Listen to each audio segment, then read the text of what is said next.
নীলফামারীর ৩৬টি লেভেল ক্রসিংয়ের ২৫টি অরক্ষিত। প্রতিনিয়ত ঘটছে প্রাণহানির ঘটনা। সদর উপজেলার তরণীবাড়ি তেঁতুলতলা লেভেল ক্রসিং থেকে জানাচ্ছেন সহকর্মী মিল্লাদুর রহমান মামুন। ধন্যবাদ। আপনি যেমনটি বলছিলেন আসলে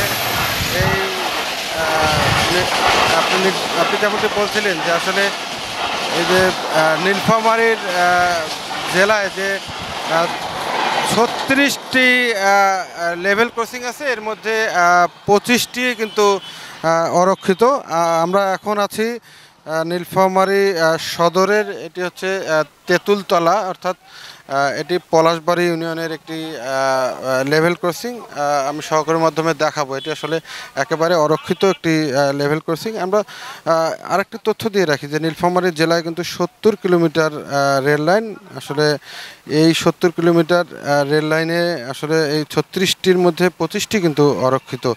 আর এখানে দুর্ঘটনার কথা যদি বলি, যে এখানে ২০২২ সালে ২৬শে জানুয়ারি দারোয়ানি রেল স্টেশনের কাছে বউবাজার নামক একটি এলাকা আছে, সেখানে কিন্তু সীমান্ত এক্সপ্রেস ট্রেনের সাথে ৪ জন অটোর যাত্রী, অর্থাৎ তারা সবাই ইপিজেডের শ্রমিক ছিলেন, তারা সবাই কিন্তু মৃত্যুবরণ করেছেন। এবং এই এখন যে রেল ক্রসিংয়ে আমরা দাঁড়িয়ে আছি, সেটি কিন্তু তরণীবাড়ি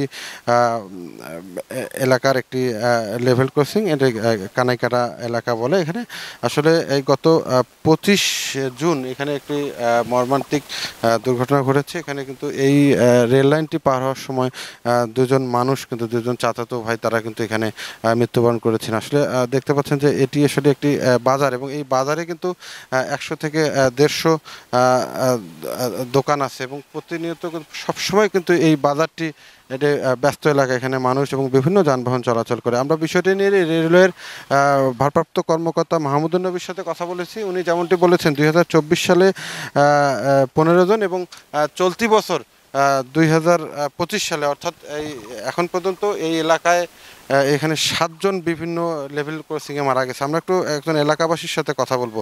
এই যে এখানে একটি বাজার আছে, এই বাজারটাতে একটা রেল ক্রসিং আছে, এখানে কী ধরনের সমস্যা, কী ধরনের ঝুঁকি, কোনো দুর্ঘটনা ঘটছে কিনা বা কি?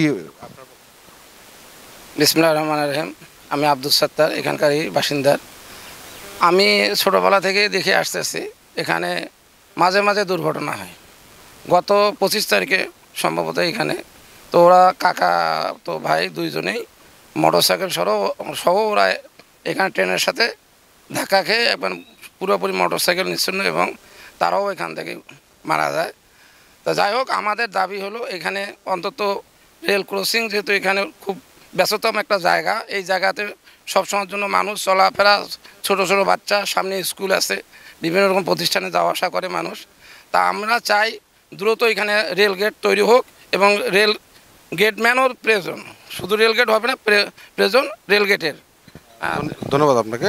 আপনি শুনছিলেন যে আসলে আমরা এই বিষয়গুলো নিয়ে রেলওয়ে কর্তৃপক্ষের সাথে কথা বলার চেষ্টা করেছি। তারা কিন্তু বরাবরের মতো একটি বিষয়কে সামনে আনতে তাদের আসলে জনবল সংকটের কথা বলছেন, যে জনবল সংকটের কারণে এই লেভেল ক্রসিং, অরক্ষিত লেভেল ক্রসিংগুলোতে তারা গেট এবং গেটম্যান দিতে পারছে না।